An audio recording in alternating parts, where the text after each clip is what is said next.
America is a democracy that has needed a lot of work, because over time, America has often had a high blood pressure of creeds and an anemia of deeds. She has had to wrestle with who she wanted to be, who she is, and who she could be. So over and over and over again, we've had to engage in every generation a kind of character examination, a kind of reconstruction from our politics to our religion. In the beginning, people came here to America, they said, to escape tyranny and poverty. But then a year came in the early 1600s that they declared that the natives were savages, and they wrote black codes to ensure that only black people suffered certain kinds of savagery, i.e. slavery. 1 year in this country, we wrote, we hold these truths to be self-evident, that all men are endowed by created equal, endowed by their creator with certain inalienable rights, among which are life, liberty, and the pursuit of happiness. But then in another year, we decided to write a constitution. And the founders of the Constitution didn't even mention God. They said, we the people of the United States, in order to form a more perfect union, establish justice, ensure domestic tranquility, provide for the common defense, promote the general welfare, and to secure the blessings of liberty to ourselves and our posterity, do ordain and establish this Constitution for the United States. But in the same year, they fractionized black people. They never mentioned slavery in the Constitution, but they put it in there. They talk about people being in bondage, and they talk about those in bondage being 3/5 of a person, fractionized for the purposes of taxation and representation. We've had a struggle with who we are and whose we are and who we want to be. Yeah, they said the form a more perfect union, but they made it imperfect by saying even white men that didn't own land couldn't vote. Women couldn't vote. Native Americans, nobody could vote unless you were back then what would be an Elon Musk today. Then another year after that, slavery rather than justice became the focus. And so from the Declaration of Independence in 1776 to the start of the Civil War in 1861, slavery posed a fundamental contradiction in the American identity. We kept waffling back and forth. Whose are we? Who are we? How could the same country whose declaration stated that all men, and it didn't say black men, white men, it did leave out women, but it didn't say black, brown, it said all men are created equal, and held itself to this high exemplar of freedom around the world, but then in the same breath allow slavery. Indeed, my brothers and sisters, slave markets were put right in our nation's capital, even as we declared all men are equal. Sounds like schizophrenia to me.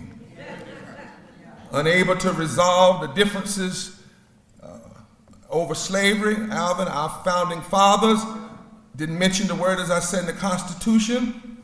They essentially recognized slavery, though, as lawful by the 3/5 compromise, for which the southern states would not sign the Constitution unless it was in there. Two reasons they said, we're not going to sign it unless slavery is guaranteed. We're not going to sign it unless we can count our slaves for voting purposes, but we don't want them to have any rights.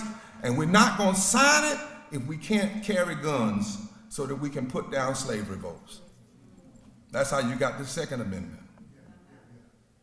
It says Congress called them other persons, our foreparents, or persons held to service or labor. They said persons, but treated us as non-persons. Historian Barbara Field has stated that if there was a single event that caused the war, it was the establishment of the United States with slavery still as a part of its heritage. We were founded in, they leave North Carolina, they leave Virginia, and they come to the north, And then something happened, and things changed. The union stopped allowing black people in, and they said the only white men could hold the best jobs. So the black man who was a millwright, before that, he now had to be a janitor and had to train the white person that had less education than him, less experience than him, to then be the millwright. Oh, schizophrenia, right? And then the next year, black folk found out that northern racism is worse and more violent than southern racism. Down south, they don't mind you being around them as long as you ain't above them. And up here in the north, you don't want them around them even if they are above you. Just strange, but it happens when you don't know. 1 year, 1 year, 1 year. 1 year, give me your tired, your poor, your huddled masses yearn to be free. That's what's on that lady out in that harbor. That's what it said. That happened 1 year.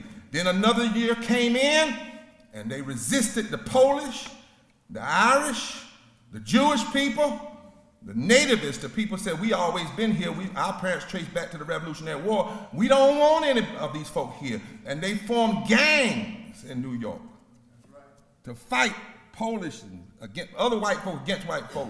Black people weren't the first one to form gangs. Then they formed those gangs, and they didn't want certain people here. That's where gerrymandering came from. It didn't happen in the South. Gerrymandering around who can vote, and they decided to draw district lines like a salamander, curve it like this. And it started in Boston to separate the Irish, separate the Polish, separate the Jews. Then another year happens, we get Brown versus Board of Education. It says Plessy versus Ferguson was wrong and been unconstitutional since 1896. Now we didn't and we didn't fix it because we came back the next year and said, well, it's illegal to segregate, but you only have to change it with deliberate speed. Now you can't be deliberate and speedy. Y'all pray with me. I know it's a different kind of sermon, but I'm going somewhere. The Brown, they started riots not in the South, but the riots, see, the South just said we ain't gonna integrate. But in the North, they had riots. In the North, they fought busing. And the major fight for busing was right here in Detroit. And they put a white woman on the flyer to make people more concerned. And she just cried, made that ugly face. Then another year, right after Brown, Emmett Till gets lynched.